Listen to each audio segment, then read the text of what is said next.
Okay.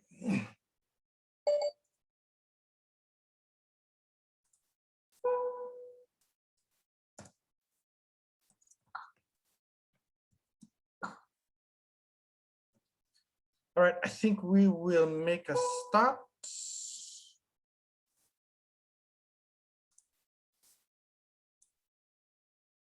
Can everybody see my sharing screen at the moment? You can unmute to answer. Yes, Muniwai. Okay, cool. Thank you. Yes, All right. Cool. Thank you. All right. Thank you. All right. So we have Dr. Alisha Sahukan, who'll be presenting the testing criteria standard operating procedure for the Ministry of Health and Medical Services. So just a reminder again that SOPs, these are living, breathing documents, and they'll continue to be changed and updated as evidence comes in. You know, we're living in a very dynamic pandemic, and these documents will continue to change and update and be edited as we go along. We're happy to take in comments, suggestions on how we can improve this. And remember, one SOP doesn't fit every single situation. So an SOP designed for the country might not necessarily fit where you're working and things like that. But this is just general, so that we can all have an idea that SOPs exist, and we'll go through the principles of this particular one, which is on the testing criteria. So over the next couple of days, couple of weeks, we'll be presenting other SOPs. We'll be doing the home isolation and home quarantine tomorrow, same time, and next week we'll send out another link for SOP. So we're going to be doing this so that everybody on the ground understands the standard operating procedures for so many things. This is a very important tool that each one of us can use as we fight this war on COVID. At the end of it, like I said, we'll have a discussion, but I'm going to hand over to Dr. Alisha to take us through the SOP discussion for today. Thank you, Dr. Alisha, and welcome to the webinar.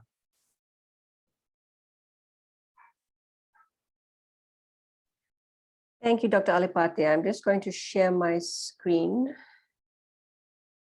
I just wanted everyone to know where you can access this testing criteria that has been approved by the Ministry of Health Task Force. Let me see. Okay.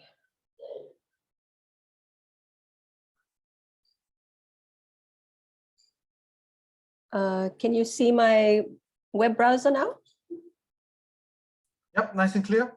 Okay, good. Okay. Sorry, So, Dr. Alisha, can you enlarge it in any way? Yeah, let me try. Oops. Seems to be the maximum it can go. No, that's good. Thank you. Yep. Okay, thanks. So I just wanted everyone to know where you could find this SOP. This is one of the, I think, few that are right now on the website. So all of you should know about the Ministry of Health's website, which is health.gov.fj. This is the home page.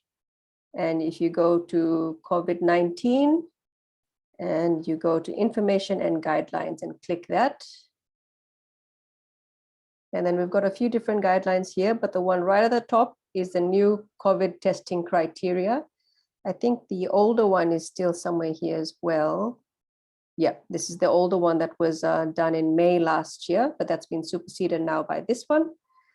And you opened it up, open it. And it pops up. So I've already opened it in my browser.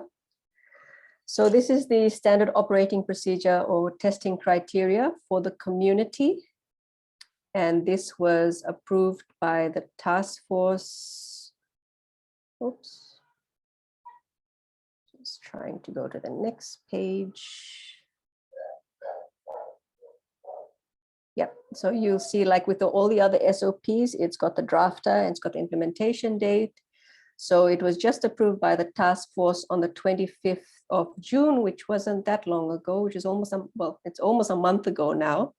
But as Dr. Alipati was mentioning, our response to this pandemic is changing as our situation is changing. So I would like to, before I start this, I would like to tell everybody that this is the general community testing criteria for the whole country, but it's specifically the application, the criteria within is mostly for places that are still in the containment phase of response to COVID-19. So just last night, the Permanent Secretary for Health and Medical Services announced some changes for the Suvarnasori area, where we would be targeting our testing to persons who are most likely to develop severe disease. So that is just in the last 24 hours, we've made that change.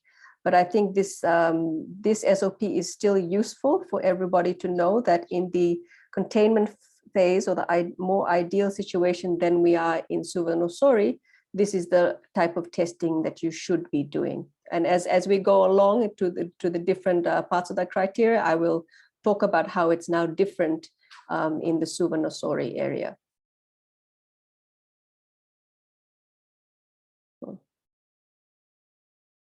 Okay. So the scope of this SOP, it applies to all health facilities, contact tracing teams, screening teams, community-based quarantine and isolation settings. So anyone really who's in the medical profession and is doing screening or swabbing for COVID-19. There are 3 sections of it. There are 4 sections, sorry. First of all, the part you should pay the most attention to is this bit where it says who should have a swab for COVID-19 testing. There are 3 categories. One is suspected cases. The second one is contacts of cases. And then the last one is other high-risk groups. So starting right from the top, of course, the most obvious one is the suspected cases. So in Fiji, a suspected case is anyone with symptoms of an acute respiratory infection or influenza-like illness. And some of the symptoms are listed there. And there's quite a broad range of symptoms. We know in particular with the Delta variant, we're seeing a lot of people with running nose, nasal congestion, sore throat, and then the more traditional COVID-19 symptoms of cough, shortness of breath, fever, headache, or body ache.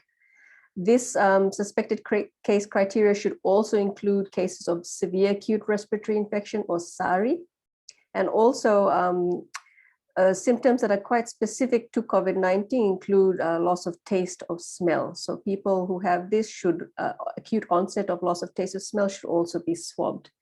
And just a note that if you are in an area of with known community transmission, such as the Suvarnasori area, you should have quite a low threshold for swabbing of symptomatic patients. Again, this is for when we were in the containment phase. I'll talk a little bit more about how that's changed now.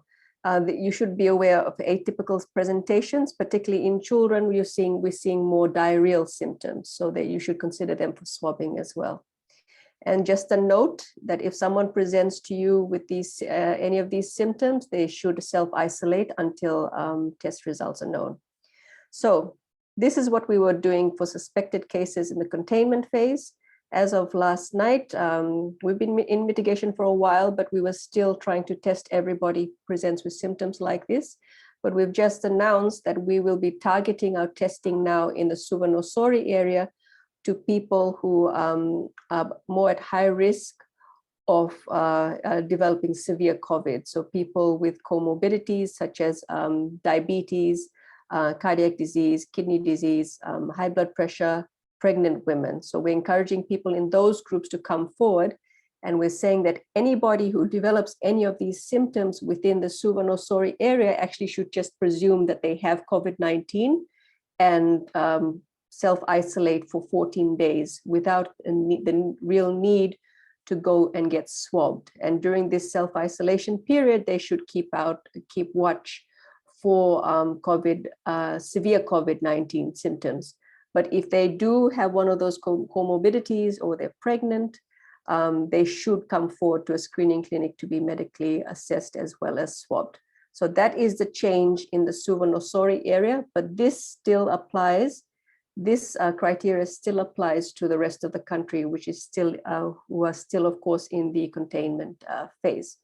So this is a suspected case definition. Next is context of cases. So of course, for context of cases, we have primary context, we've got casual context and secondary context. Again, this criteria is for the containment phase. It has changed for the Suvarnosori area, where similar to the people with symptoms, we are not asking all contacts to come forward to get swabbed.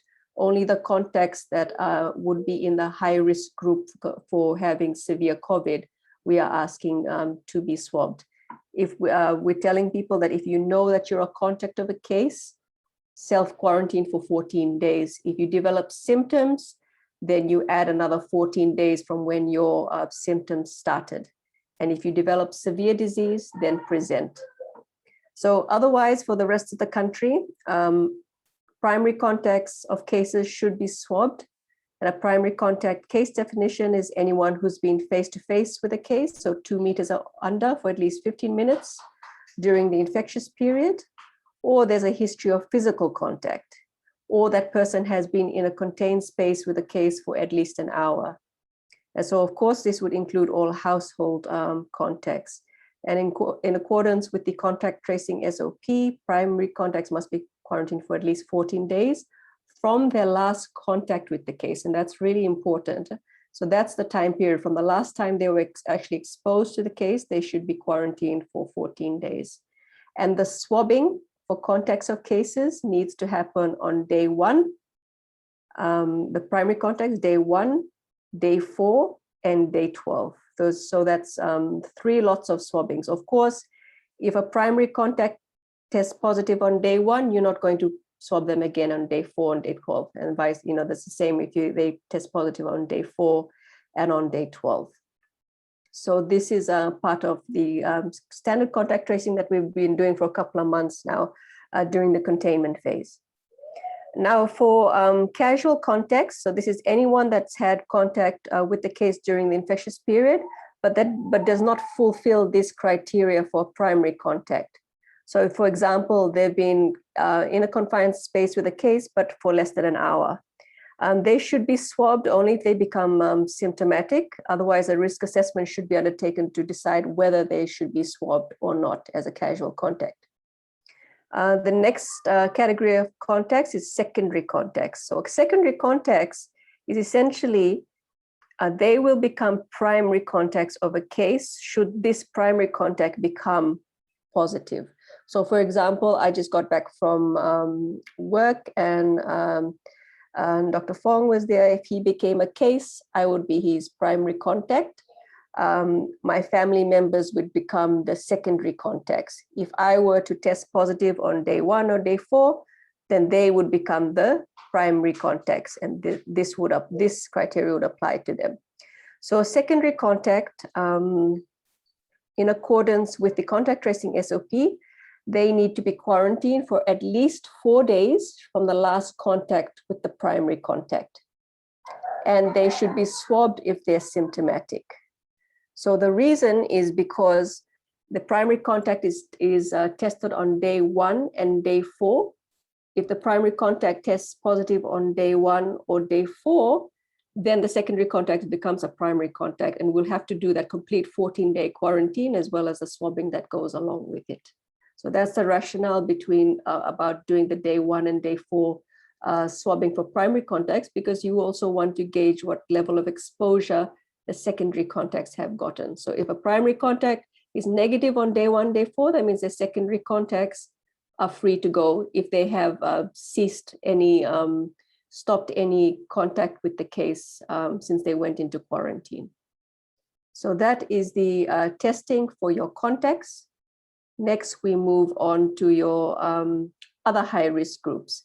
So the people in these groups are not necessarily suspected cases, and they're not contacts of cases, but they fall into high-risk groups for transmitting, for contracting and transmitting COVID-19. The first category, it was decided, I think it was about 2 months ago, that all inpatient admissions to the 3 divisional hospitals and private hospitals will need to be swabbed before they are transferred to hospitals.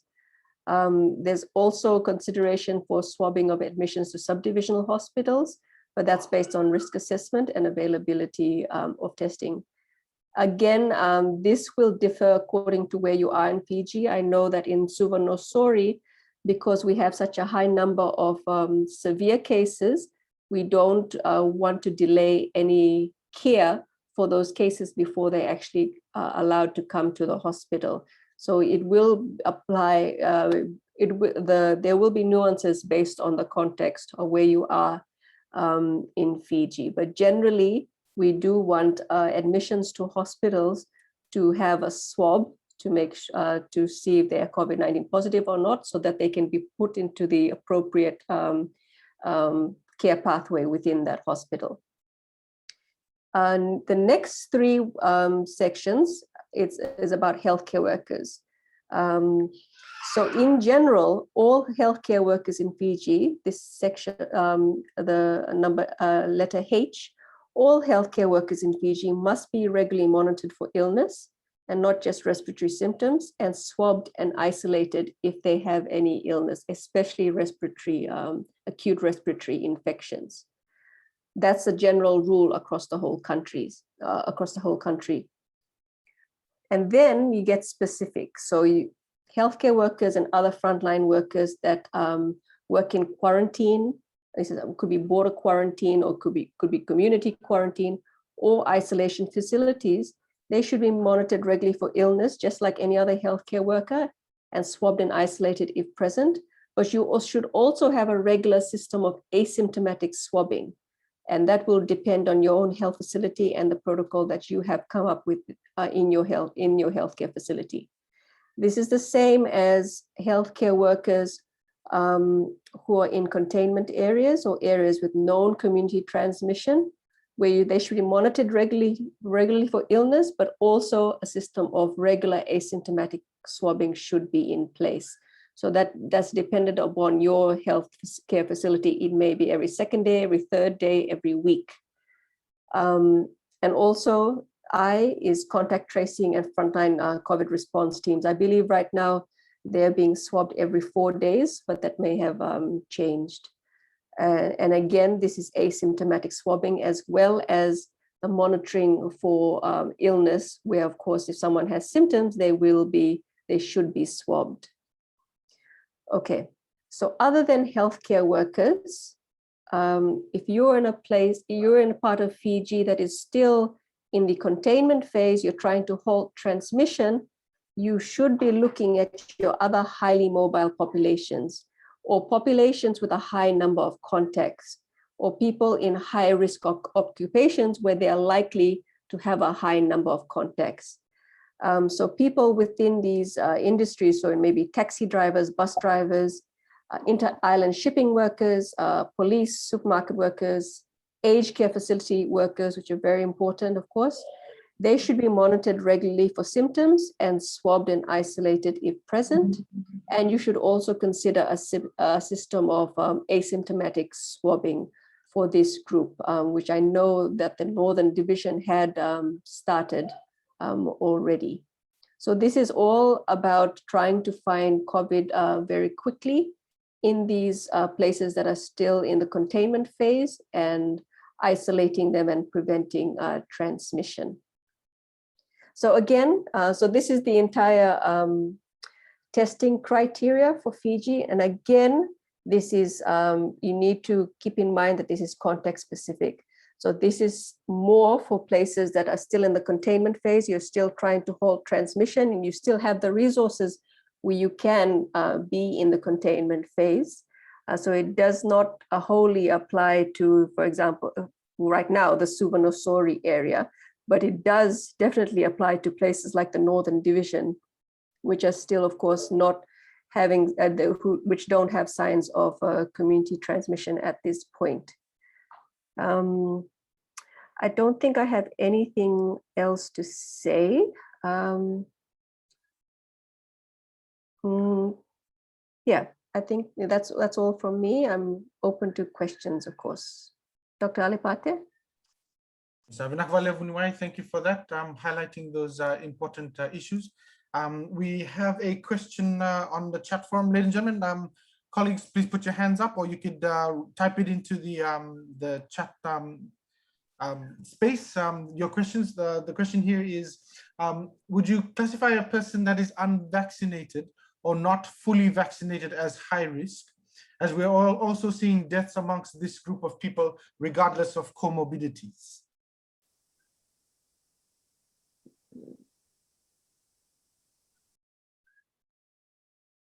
Yeah, at this stage, we've defined high risk as people with those comorbidities, people over the age of 50, pregnant women.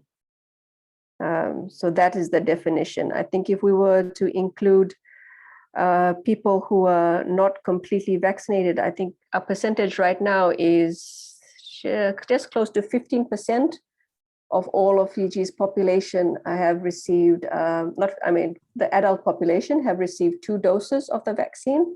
So if we were to say that, people who have not been completely vaccinated are still a high risk, then essentially, I think it would be pointless to put in that criteria, because that would be a large segment of the population. So yes, while we do recognize that someone who is fully vaccinated is at lower risk than someone who is not fully vaccinated, right now we are basing the criteria within Suvarnosori on that comorbidities, pregnancy, and people over the age of 50. So Bunawai, sorry, there was also a question from a doctor in Lautoka about a particular company in Lautoka who's asking their employees to come and get swabbed. He's asking if that's part of this, if that's included in this protocol. So the employers asking the employees to get swabbed and before they can actually return to work. Is that something that we can entertain? Or what's the ministry's position? Okay, so people in this group, they could fall into the last category, which is these persons within highly mobile populations, or those with a large number of contacts. So you may want to allow this kind of swabbing. However, something that we have issue we've run into with this in the central division, at least, is that we don't want that swabbing and the test result to replace quarantine and isolation. So we've had cases where you've had a workplace and there's someone in that workplace has tested positive, and then the rest of the workers have been told to go on 14 days quarantine. But to try and get around that 14 days quarantine, the workers are instructed to go and get tested. So they go and get tested, and some of them will come back with a negative test, and they take that as clearance, that they are clear from COVID-19, they can return to work. And we know that there's a 14-day incubation period from when you're exposed to when you can show signs of the disease or even test positive. So we don't want that testing to replace that, what we know already, that if you have been in contact with a COVID-19 case, you need to quarantine for 14 days. So you just, if you're presented with this situation, you need to be very careful about doing that and not have the test as the only clearance criteria that you have, because you will run into issues, because that person could develop symptoms later, could test positive later. And also the other thing to consider is that one test result is not, there might be a misconception in the public that it's protective. So if you test negative yesterday, that means you're safe from COVID. There seems to be a bit of a misconception there. If the person is going to work and then going home, particularly in a place where there's mass community transmission, like in Suva, they still are at risk of being exposed. So you have to be, that should be communicated to the patient, as maybe to the workplaces as well. It may be different in other places like the Northern Division, parts of the Western Division as well. I hope that answers the question. I'm happy to take any follow-ups on that. set, anyway. I think that clears it up. Very interesting one here about the rapid test kits, whether that could be something that the businesses or even our healthcare facilities like our subdivision hospitals and things, could we rely on the rapid test kits to be used on our staff, say before they come into work or something like that? Okay.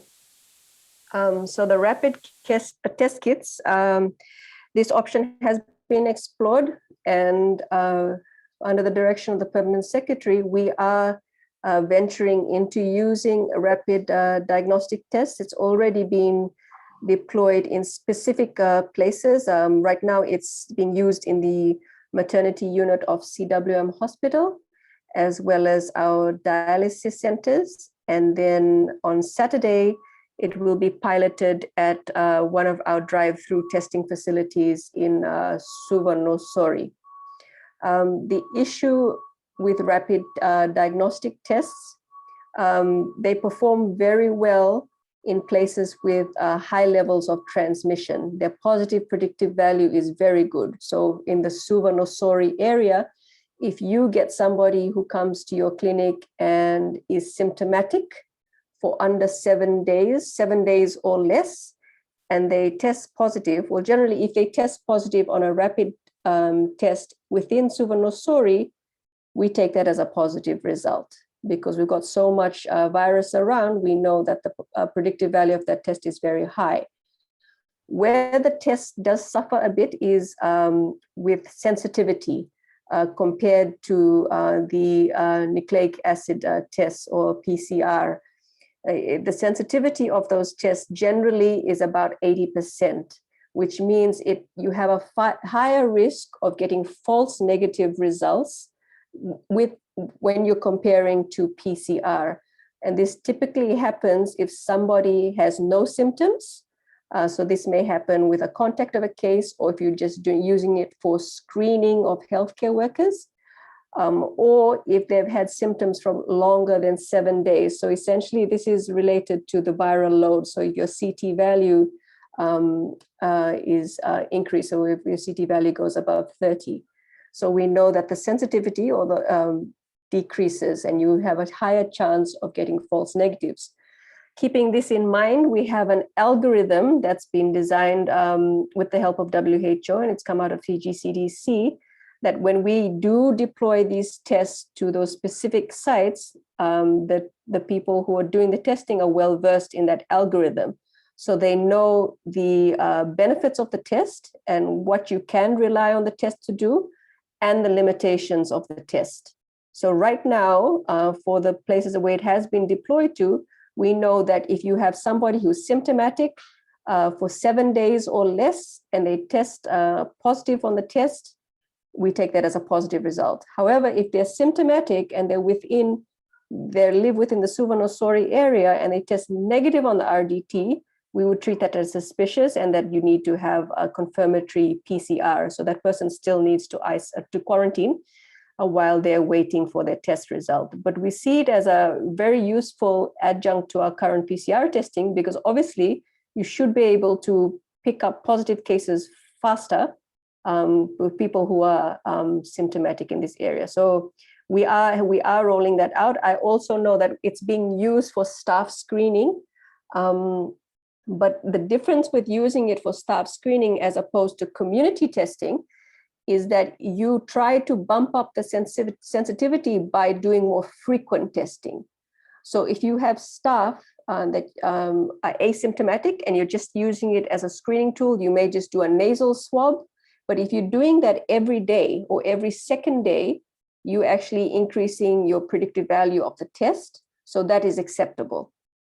So for the places that are doing staff screening using the RDTs, we've told them, okay, you need to be swabbing at least every day or every second day.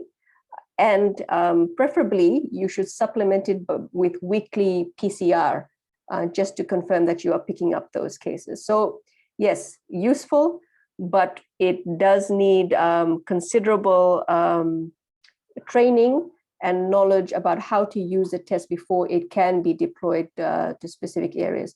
For the rest of the country, so outside Suvarnosori, we would likely not start RDTs until, God forbid, we get to a point where the situation is similar to what it is in Suva, for the reason that in places with a lower transmission, you have the predictive value, the positive predictive value also drops. So you're more likely to get false positives with that. And that can create quite a big issue with your whole testing system.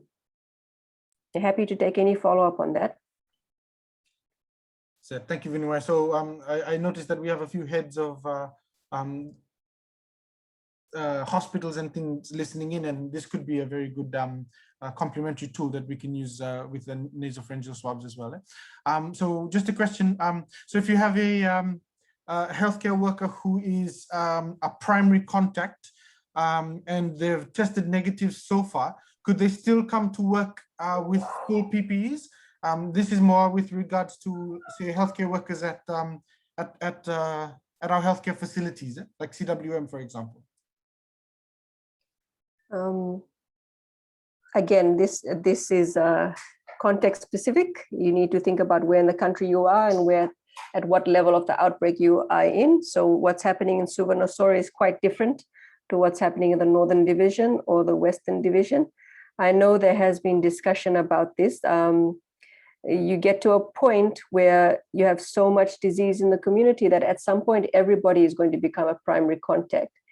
And if everybody becomes a primary contact within the Ministry of Health workforce in Suva Nosori, and then everyone has to quarantine, then there's nobody left to run critical services.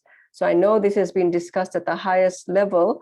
And I don't think it's for me to comment on this, but I believe that there has been moves within the bigger health facilities to have staff continue working while ensuring to don full PPE and having that regular testing system in place. I know we've done that at Fiji CDC because we know that the testing services had to continue. So there have been instances where we've had staff test positive, and these tend to be administrative staff rather than actual lab staff or our medical officers.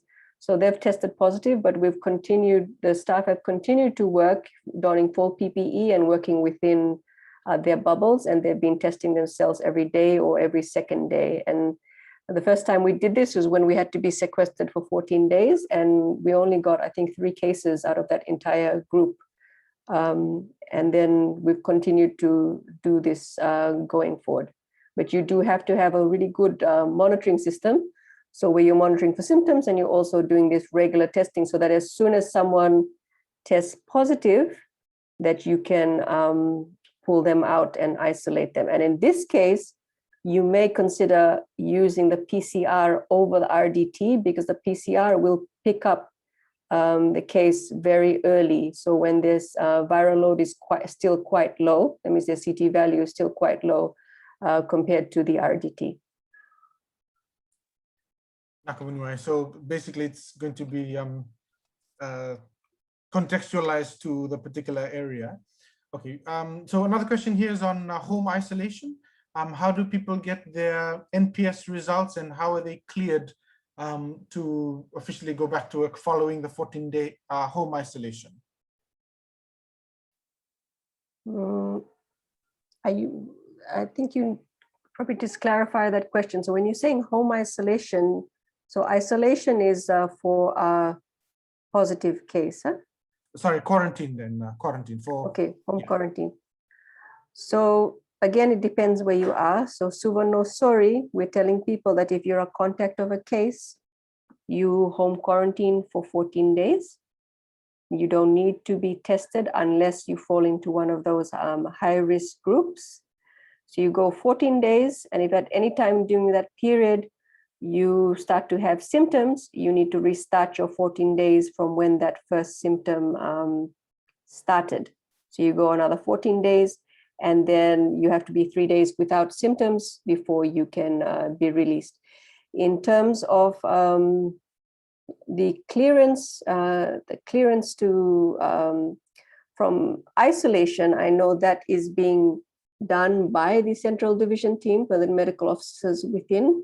where they are issuing the clearance letters, but these are for positive cases. In terms of quarantine, I think we haven't really sorted out a system yet based on the announcement that was made by the PS last night that people who go into quarantine shouldn't or don't need to come in for a test. So that is still being worked out.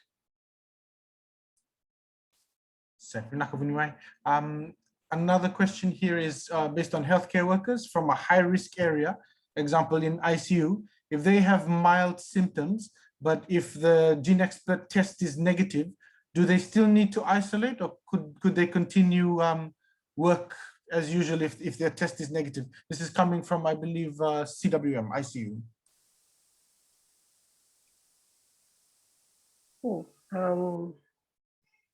It's a difficult one because the gene expert or NAT tests are very sensitive. So if someone is symptomatic and then negative on that,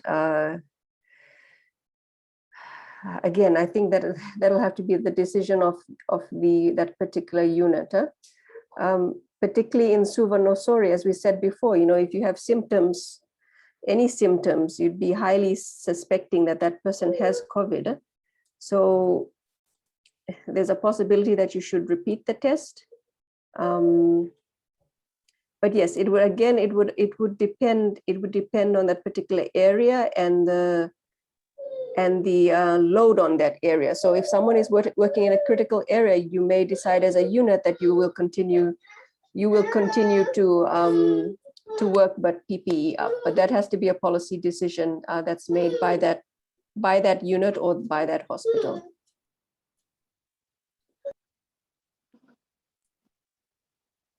Thank you, Vinaka. Colleagues, time is catching up with us, so we'll probably just take a few more questions.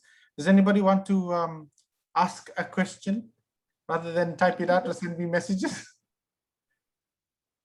Yeah, just following on that, Alicia, if that person's, that negative person, so they've got flu-like symptoms and the result is negative, we repeat 24 hours or 48 hours and it's still negative. Is it likely that that person might have another viral infection?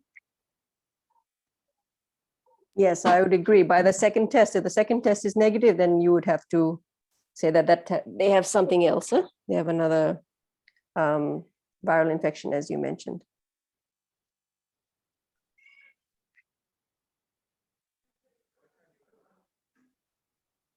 Thanks. Bunwai, sorry, could you just maybe shed some light on some of our community patients are contacting us saying that they've been swabbed, they're high risk primary contact, they're isolating at home, they've been swabbed a week ago, but they're still waiting for their results. Like, what's the advice that we could give to them?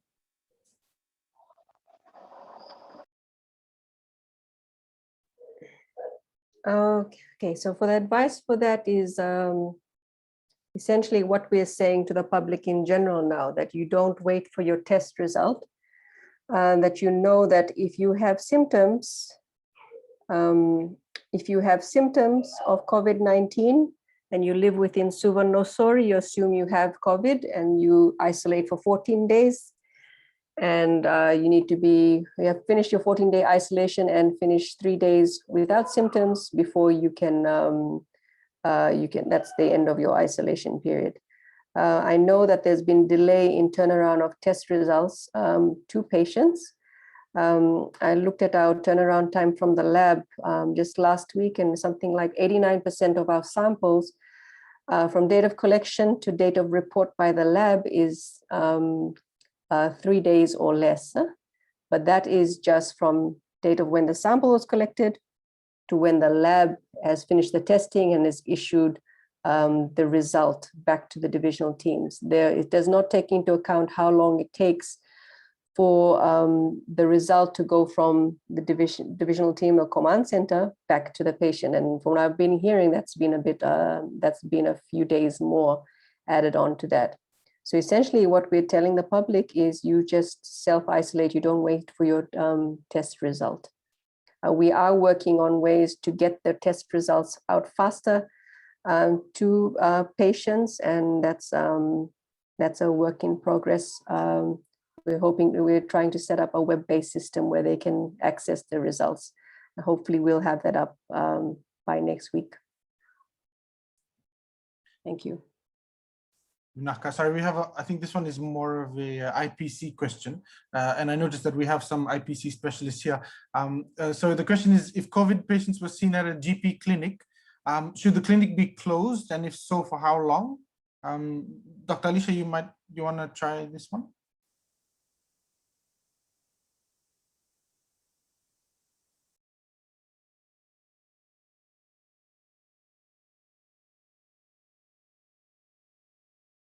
I'm not sure. There might be someone else on the chat, Okay, on the group that, yeah. Thanks. Sister Ely, she's the head of IPC for CWM. So this question has come up about GP clinics. If they have come into contact with a COVID patient, how long should the clinic be closed?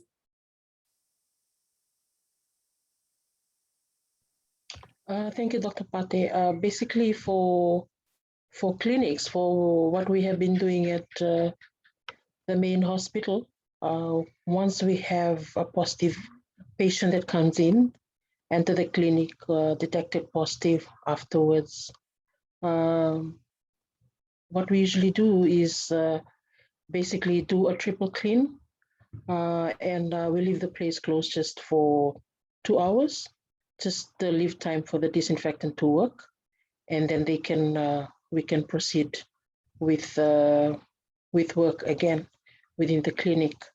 But I've seen that this different around the country. Like in some of the health centers, they've closed for a day. I think basically it depends on the number of cases that comes in. But if it's just a patient that turns in positive in a clinic, basically a decontamination that should be done on a 2-step cleaning or a triple clean that has to be done thoroughly, and then just leave time for the disinfectant to work, approximately 2 hours, and then they can proceed with their normal routine for the day. We'll have another webinar on decontamination as well coming up. I think that will be sometime next week. So colleagues, if we could just stick to the testing criteria, community testing criteria. I think we're approaching 6:50. We'll take maybe one more question. Does somebody want to come on and ask one more question? Sorry, Dr. Pat, just a question to Dr. Alicia. I know we'll talk about it's 19 hours. We'll talk about cleaning and decontamination in another webinar session, but just for everyone to understand that we've done away with triple cleaning, and that we can discuss more in the next session next week. Now, the question I would like to raise to Dr. Alicia this afternoon, you know, when you talk about the cases who are in isolation, when they complete their symptoms, they wait for 3 days. If there's no more other symptoms, then they're cleared. What about, you know, one of the symptoms is having no taste and smell. So should that delay the isolation period of a patient, or the case can be cleared if there are no other symptoms apart from just the loss of taste and smell? Thank you, Dr. Alicia. Thank you, Sarema. That's a really great question. And that's one that I've been actually considering today, because I know there's studies that shows that loss of taste and smell can persist, I think for maybe up to 3 months after the initial infection for a certain percentage of the population. I've seen that in the UK, they've actually removed the loss of taste and smell from that criteria. So they've just said that if cessation of respiratory symptoms, then you are essentially good to go. But if you still have loss of taste and smell, then you don't consider that as one of the symptoms to stop you from stopping your isolation. But that's something that I do need to discuss more with the task force before we put it into our criteria. But thank you for bringing that up. That's something we have to work through. Thank you, Dr. Alicia. Yes, Vinakvalevu colleagues, thank you for coming. Dr. Alicia would like to thank you also for taking time out from your busy schedule. I know you're at home, so we're going to let you go. Thank you for coming and explaining a little bit about this SOP. And again, colleagues, remember that this is a standard operating procedure. It's a live document. We really need to take into context where you are practicing. So, you know, something that applies to Lambasa Hospital might not apply to CWM right now. So we would continue to ask you to send in your suggestions on how we could improve this document. And yeah, thank you for fighting the good fight. Please stay safe and continue to attend our webinar sessions as we try and inform our healthcare workers about all the SOPs that are currently being developed by the Ministry of Health to assist us in this war against COVID. So once again, Vinakavalevu to all of you for tuning in. Thank you again, Dr. Alicia. And we'll wrap up today. Tomorrow, we will have the session on community isolation and community quarantine from 6 to 7. And again, it will be hosted here. We'll send the Zoom links again out later today. Thank you very much for tuning in, and we hope to see you tomorrow. Stay safe and God bless. Vinaka. Thank you. Vinaka Alapati.